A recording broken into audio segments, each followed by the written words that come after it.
And we're live. All right. Awesome, everyone. Thank you for being patient with us. We had a little bit of technical difficulty, but we are here. And I wanted to introduce myself. I'm Honey Sagari, founder and CEO of Chiral. And today we're so excited to introduce Dr. Eric Wood, a leading naturopathic doctor with over 15 years of experience in integrative and functional medicine. Dr. Wood holds degrees from the Canadian College of Naturopathic Medicine and has pursued additional education at Harvard University, York University, and Georgetown University. He specializes in integrative oncology, environmental medicine, preventative and anti-aging medicine, and children's healthcare. Dr. Wood is a published author, medical writer, and media figure with extensive experience in TV appearances, academic conferences, and presentations. We're thrilled to have Dr. Wood with us again to share his expertise on a wide range of medical topics. Welcome, Dr. Wood. Thank Hello. you. It's nice to be here. And sorry for the technical difficulties. We finally figured it out. Oh, it happens. That's what happens when you're live. Anything can happen. So, thank you Mhm. so much for being here. Maybe you could start by sharing a little about yourself, who you are. I see you're founder of Visionary Health. So, maybe just talk to us a little bit and tell us what a naturopathic doctor does and how is it different than traditional medicine? Sure. So, yeah, I'm in my 16th year now of work and practice. And I've worked with various supplement companies in the industry and in consulting. I teach for a couple of American universities remotely. And then I founded my own practice about 11 years ago and split time between Minnesota and Florida. Minnesota is my home state, in fact. And naturopathic doctors are really trained as the GPs of natural medicine. So we are steeped in seeing things from a different perspective from the beginning. So while we get a lot of the core science training in physiology and biochem and anatomy and whatnot, our education then steers towards prevention and support of the body and looking at how do we do the detective work to find out what's going wrong and try and get to root cause rather than just treat symptoms and medicate, which, too much of the time, unfortunately, is what people are getting. And as I'm sure you're aware, that's not what a lot of people want. People want to feel and be well, not just be on something for an indefinite number of years or period. So, I love that. I love that. So, today's topic, we're going to talk about environmental toxins and longevity, my favorite topic, anti aging. So, let's start by talking about environmental toxins and how they can affect our health. Can you share a little bit? well, this is one of my passion subjects, and it's one that is generally not known enough by both the medical profession and the general population, and to both's detriment. We're living in an era where there are more toxins from more directions than just about ever before. And a lot of times it's coming in through skincare products, right?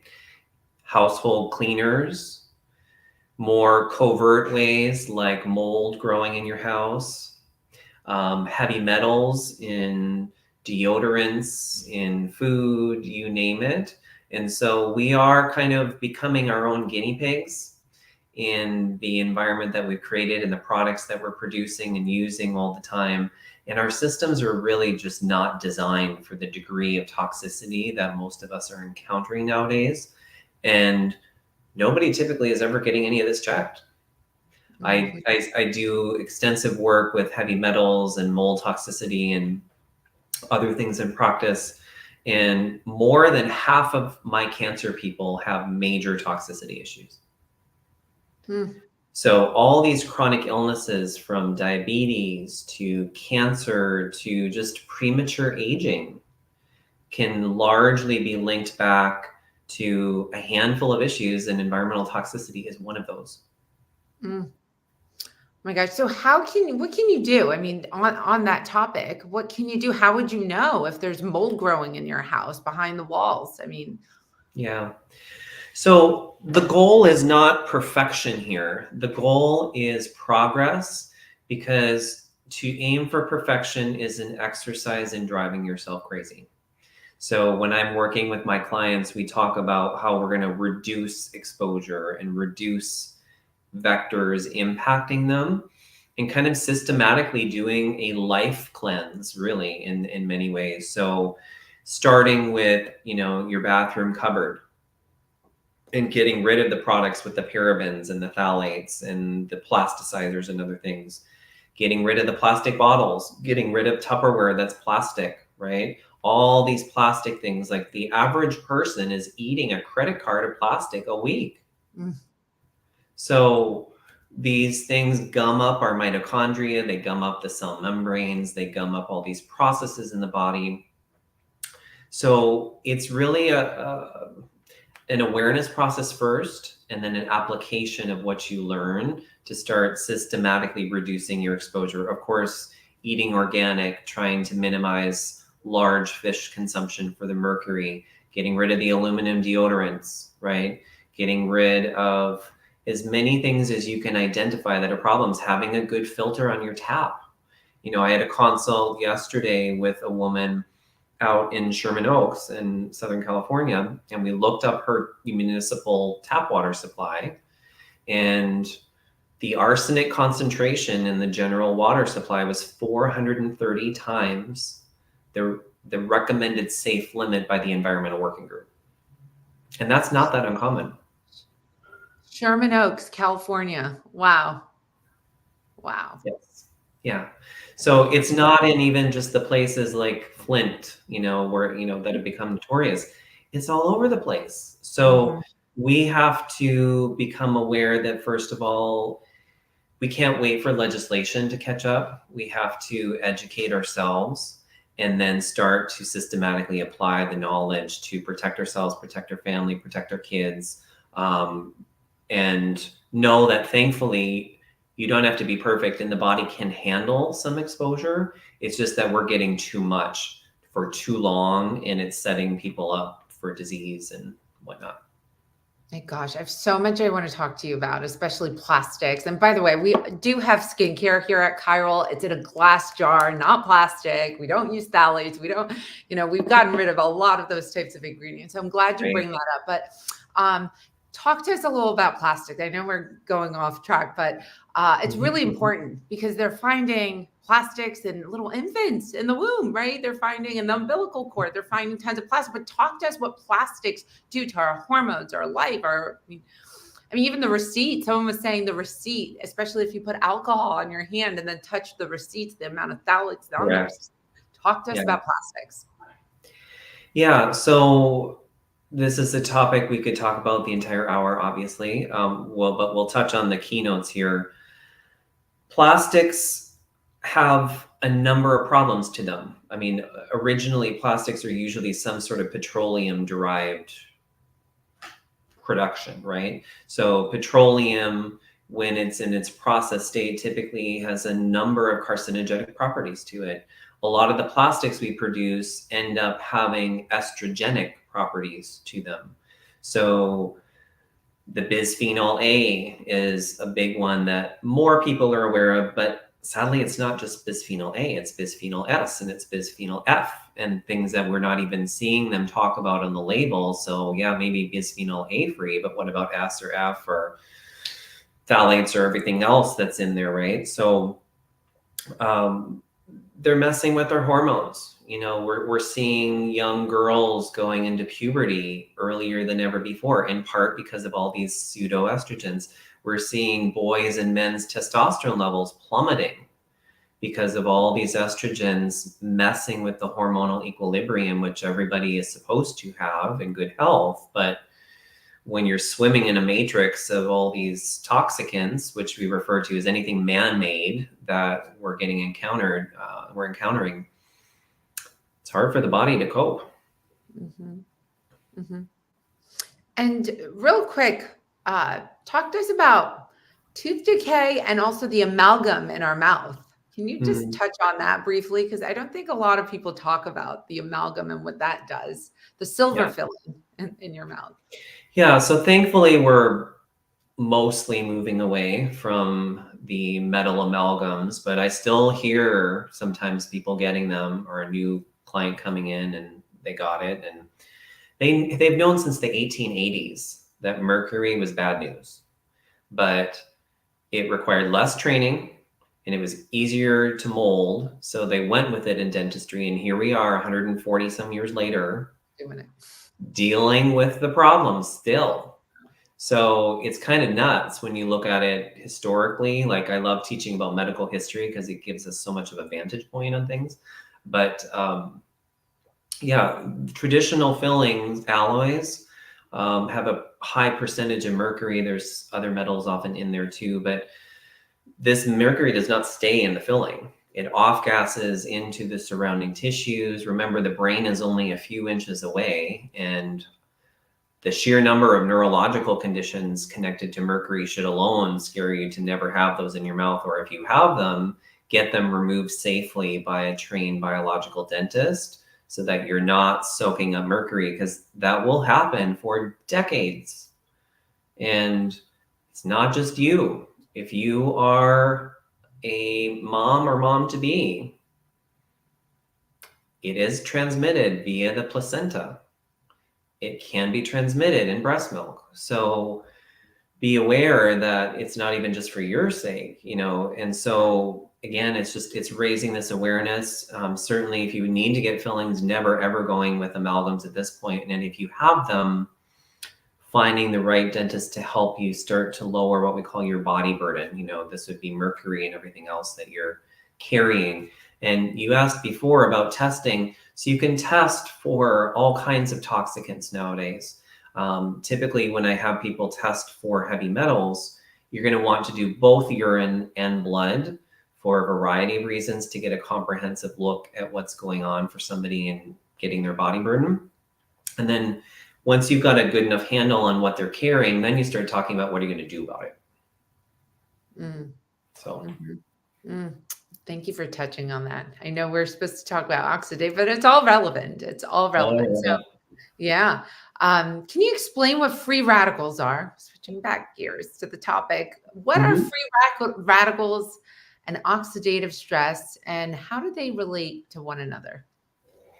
Yeah, so I've explained this for a long time to students and clients. So free radicals are essentially an unpaired electron. So if you think back to chemistry class, I know for some people it may not have been fun or may have been an eternity ago, but they're that unpaired electron that doesn't have the friend, right, to hang out with, to bond with. And unpaired electrons are not very nice. They go around stealing from somebody else. And when they steal an electron off of something else, it creates a chain reaction, which creates instability and damage to wherever this is happening in the body. And so when you have a host of free radicals happening, you ultimately are damaging function. So that could be in your skin in terms of appearance. It could be in your heart. It could be in your kidneys. It could be anywhere. Oxidative damage is that sort of rusting from the inside out that happens to us from unmet oxidative damage and free radical stress that can happen from a lot of different ways and reasons, like heavy metals. That's one of the reasons why heavy metals are such a big deal. They create an enormous amount of free radical production. So they go around stealing and damaging all over the place. And so it takes your body an enormous amount of nutrient resources to try and neutralize all of those free radicals. And that's why many people are just ending up depleted in their stores, and they can't counter the damage that they're incurring from so many different directions. Mm-hmm, mm-hmm. So now tell us about antioxidants. So we have these free radicals, unpaired Mhm. electrons, and some of it is natural. It happens, right? You can't avoid it. But where do antioxidants fit into the picture? So antioxidants come and donate a whole bunch of electrons. So they pair up those free radicals so that they're not going around and stealing from you. So your cup of blueberries, your kale salad, your, all your healthy foods that all to varying degrees have a lot of antioxidants. And we even have a score for that. We call it the ORAC score, right? Which is about the oxidative reactive species reduction capability of that food. So really crafting your diet around having the majority of your foods all having healthful properties. The way I say it to clients is make every bite count. Like, don't have a lot of filler food, right? You need the good stuff. So have your salmon, have your vegetables, your berries, all these dark chocolate, it has a very good antioxidant. So it's not that you have to necessarily go without pleasurable things. It's just you want to eat for your health because it truly is needed. Yeah. And how can you tell, what are some signs that someone's experiencing increased oxidative stress? Can you see it on their face? Can what are some signs? Is it the gray hair? What is it? Yeah, I mean, in Chinese medicine, which is part of my training, we look at outward signifiers like skin and the eyes and the tongue, and even test the pulse to pick up subtleties of what's going on in the body. And then with Western medicine now, there's so many things we can test for. So yeah, in general, when you see youthful skin, if it's not from cosmetic procedures at least, it's generally a sign that there hasn't been a lot of damage. There's good function remaining. If the tongue in Chinese medicine is looking pink, moist, there isn't a white coating, there aren't cracks on it, those are all good signs of health too. So we have these external signifiers that for much of human history kind of suggested to us, is this person young? Are they middle-aged? Are they getting old, right? And it relatively correlated with their biological age. But your biological age and your chronological age don't have to be the same. And so the more you do on the front of your healthy habits and limiting your exposures and all your good things that you're doing, you minimize the acceleration of that biological age. You can't do anything about what's on your, birth date, birth report, but you certainly can do something about your chronological age. And that's really the centerpiece of what anti-aging medicine is about, is working on all the axes that are going into figuring into your aging process. And can you touch on lifestyle factors like diet, exercise, sleep? How do these things impact the body's ability to manage oxidative stress and detoxify from our environmental toxins? So I call them your pillars, your foundational pillars, right?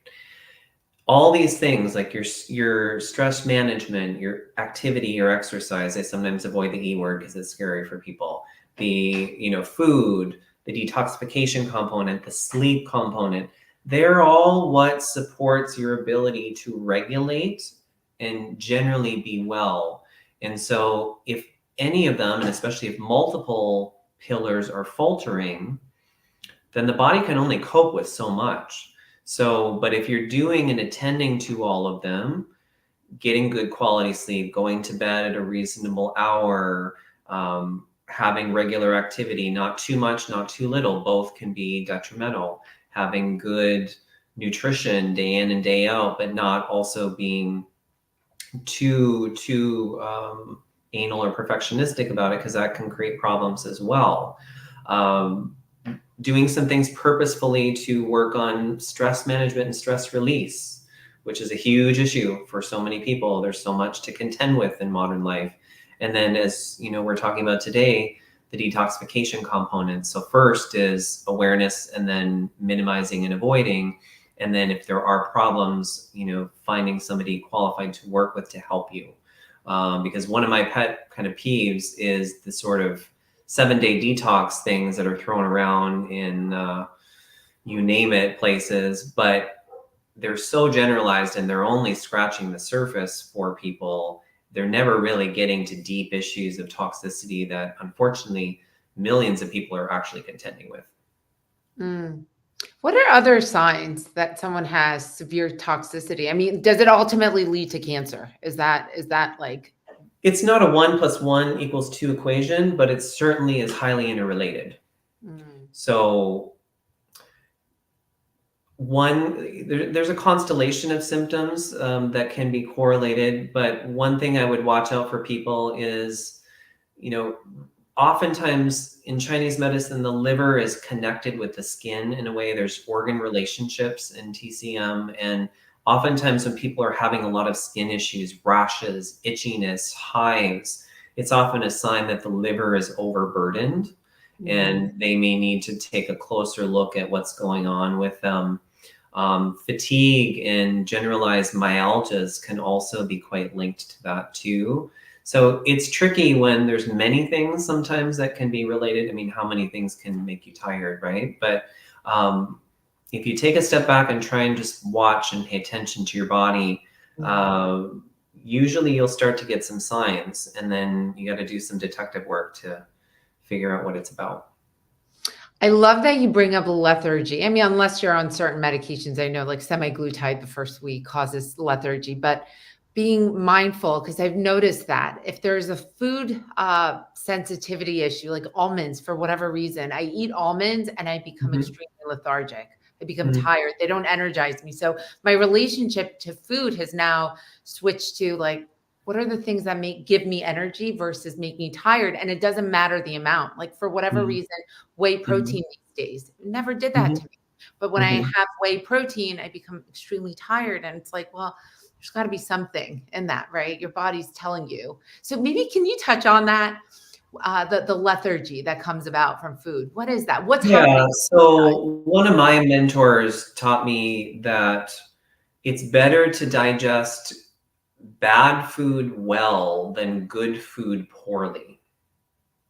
So I encounter and practice a epidemic of people digesting poorly. And that can be for a whole bunch of reasons, but NSAID overuse, antibiotics, too many non-organic foods damaging the integrity of the lining, that can kind of spill into food sensitivities and allergies mounting. There's a lot of reasons for it, but yeah, you want to watch for signs that you're struggling to digest, like heaviness in the stomach, irritation, that we might call reflux or heartburn. Bloating is a really, really common one. Um, they're all signs that something's not working quite right. And they've just become so common for people that they think it's just how everybody's supposed to be, but it's really not. And one thing that I teach a lot of my people is you're not meant to be doing three things at once when you're eating. You're not meant to be checking your messages on your phone and being on your laptop and eating at the same time. You don't come out of sympathetic nervous system mode when you're in there. You need to take some actual time and sit and eat your meal and chew thoroughly and not over ingest liquids, which dilutes your digestive juices and things like that, so that you can actually break your food down well. Mm, And with the aging process too, there's often a decline in pancreatic function and stomach function. So you're not making as much acid, you're not making as many enzymes. And then that often translates into varying degrees of digestive problems. So many times I'll have people start augmenting what they're eating with digestive enzymes or bitter foods to get some of the juices going, and probiotics and probiotic rich foods, and even things to help their stomach acid, so that they are experiencing digestion like basically nothing is happening. You really shouldn't feel hardly anything go on when you're digesting, is mm. how the normal should be. So, What is your prescription for people to detox their liver and their body? Do you just put them on a fast? What do you tell them to do if they need to do that immediate, like get back to baseline somehow? um, I mean, it very much depends on what they're contending with and how much we know. But, you can do some basic starting things with generally not a lot of concern for people. So if you're making some general recommendations, I love getting people on a good detox tea. Mm, Teas are easy. It's hard to be afraid of a tea. It's hard to hurt yourself with a tea. It's not expensive. So people don't have a lot of reasons to not do it. So I like that as a simple early step, getting people to eat a couple of cups of cruciferous vegetables a day. There's so many things in them that help detoxify and protect us against cancer and that are nutritive for your liver. That's a great one. And then one of my favorite, very safe herbs is milk thistle, which supports both your phase 1 and phase 2 detoxification processes in the liver. So you're getting a balanced support that's helping you clear a myriad of things. Mm. And are there, going back to detoxing and oxidative stress, are there specific nutrients or supplements that you recommend for supporting this? Supplements? Yes, there absolutely are, and we could talk extensively about this, but one of the things that I would encourage people to start with is just the nutrients that you need to actually feed what we call your biotransformation pathways, which are the pathways in your liver system that allow you to metabolize hormones, medications, various toxins, neurotransmitters, a whole bunch of things. And when you look at what those run on, it's all nutrition. Mm-hmm. It's minerals, it's vitamins, it's amino acids. So sometimes I've had people come in that were, strict vegans or vegetarians, but they weren't getting enough complete protein, and they were very deficient in key amino acids, which actually was making their detoxification much worse. So if you're going to do it, you have to do it well, and you have to kind of know some of your macros for your protein needs and stuff there.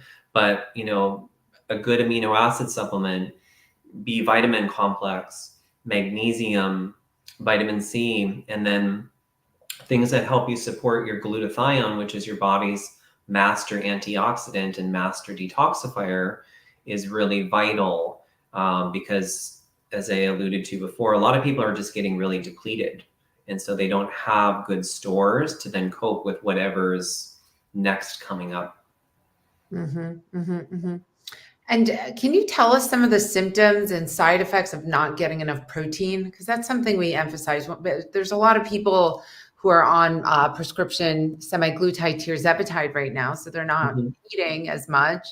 But specifically when it comes to protein, can you talk a little about that?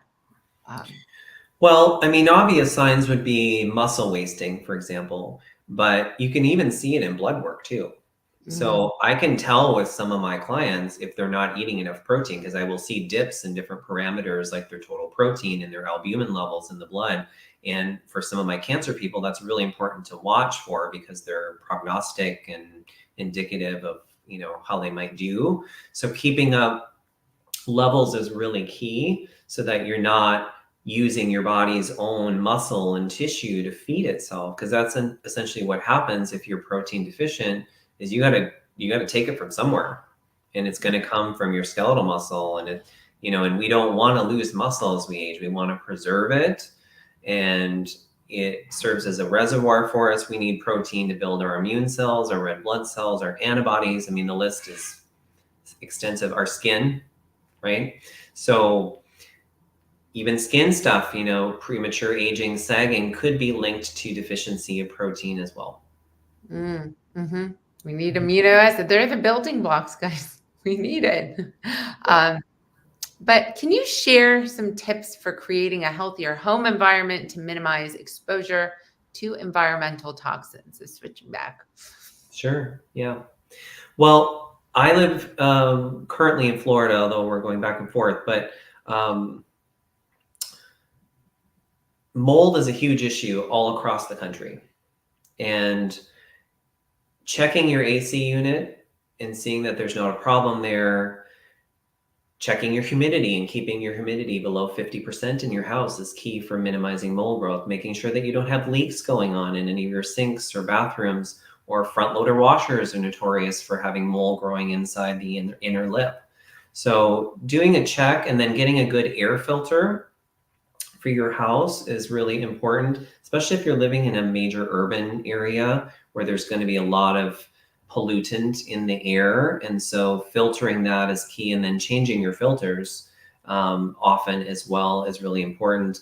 Getting a water filtration system, not only for what you drink, but also what you bathe in and shower in is key too, because you're going to absorb stuff through your skin, as you well know. And so you don't want to be soaking up chlorine and arsenic and other things in your lovely bath when, you're trying to be well and cleanse yourself. So those are some simple things. And then starting to do an audit on cleaning products, on personal care products. If your home is carpeted, be aware that some carpets are giving off a lot of chemicals, or what we call VOCs.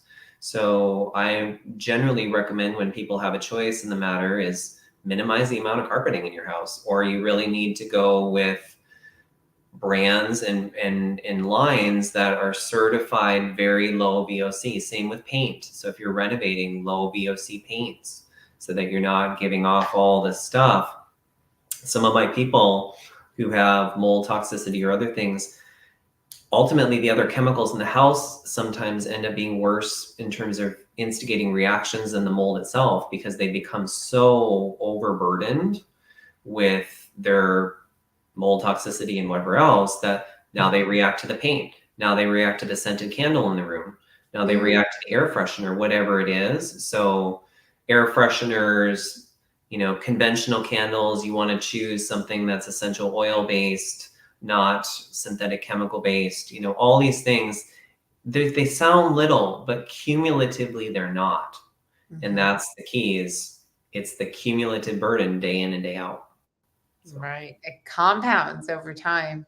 I'm glad you brought up candles, because there's certain brands out there that a lot of people buy and use. Yankee Candle and so that they're filled with toxins. Guys, get rid of them.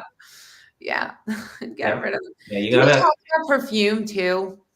A little bit more about perfume, what perfumes do to the body. I love this topic. Yeah, I hope nobody from the industry is listening.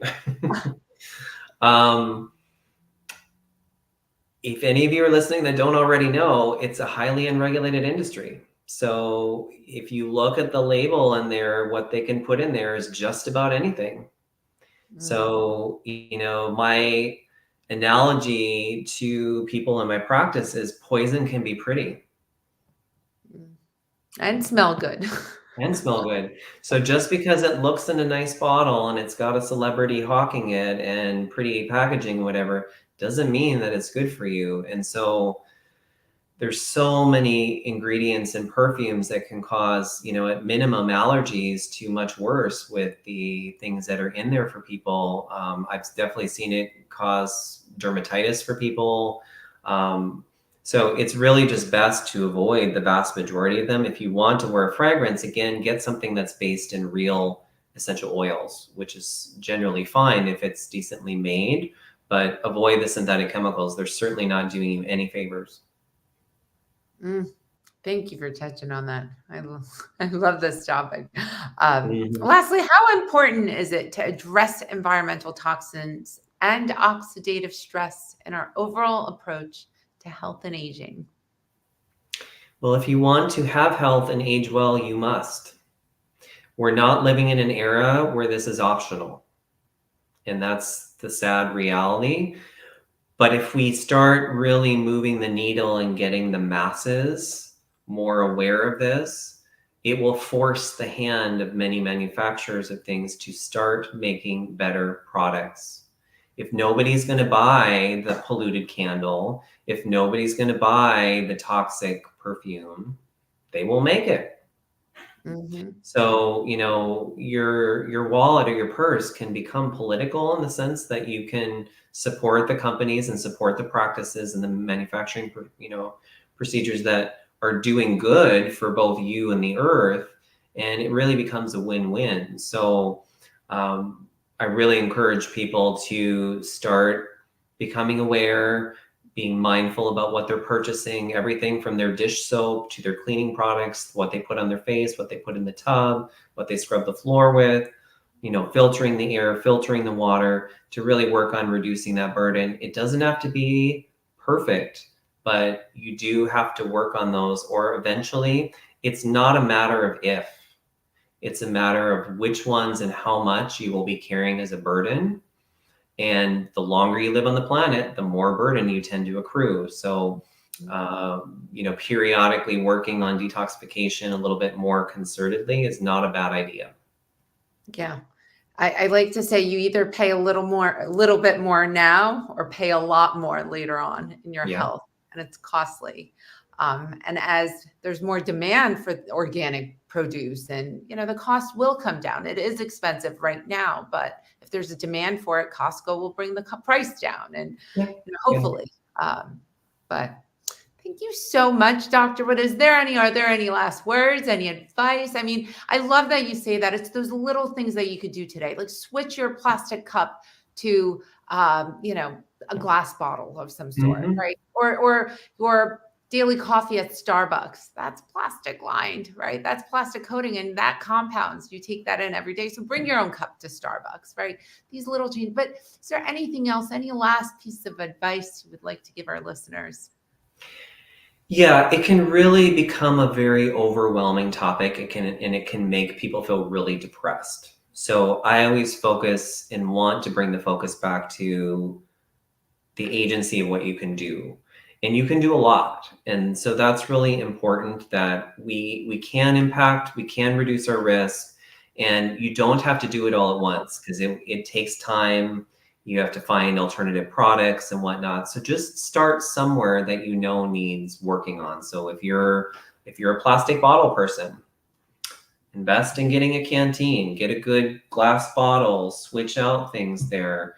If you're using cleaning products that have toluene and other solvents in them that you shouldn't, switch it out to something that's essential oil based and natural, because again, it compounds. But just take it in stride a little bit, so that you're not just thinking, if you don't do everything right now, it's a lost cause. That's really not the way we want to think about it. Don't let good be the enemy. Don't let perfection essentially be your enemy of just being good. So yeah. And it's not just the quantity of years, it's the quality of years. So when we talk about aging, just switching our mindset, let's be healthy and age well. Health span, yeah, versus just lifespan. Yeah. Exactly. Well, thank you so much, Dr. Wood. It was a pleasure having you here, and I hope you could come back and shed light on other topics. We really enjoyed this conversation. Thank you so much. And thank you to our viewers for tuning in. I hope you enjoyed this session. Have a beautiful, beautiful rest of your week. Thank you all. Thank you so much, Dr. Wood. Thank you. Have a great Thank day. you.